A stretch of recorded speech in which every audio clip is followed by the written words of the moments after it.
makakatulong? Ano ba yung sasaklawin nitong Magna Carta for BHWs? Pero syempre, bago po natin umpisahan yung pagtatanong kay Sir Conan, binabati po muna natin siya ng isang mapagpala. Magandang araw, live po kayo napapanood at napapakinggan dito po sa ating programang Bumbuhanay Dugto. Ang inyo pong pagbate, Sir Conan, sa ating mga listeners and viewers.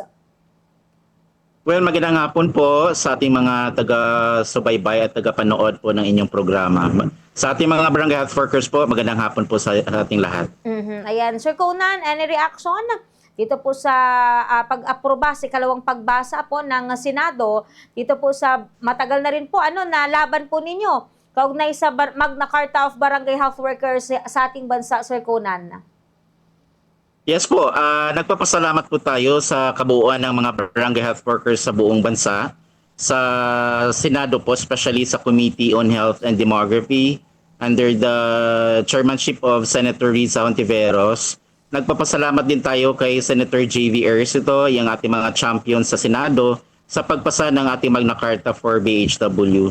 And also, we would like also to extend our gratitude to Senator Bongo, especially sa pagsuporta ng ating Magna Carta.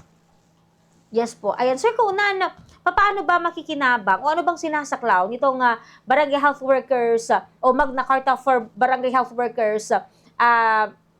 Paano po ito makakatulong sa inyong pong sektor?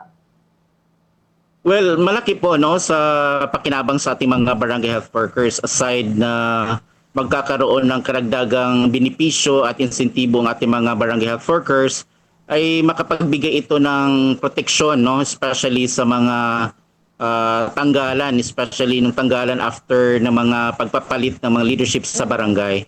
So ang Magna Carta, kung may sa batas man, ay malaking tulong talaga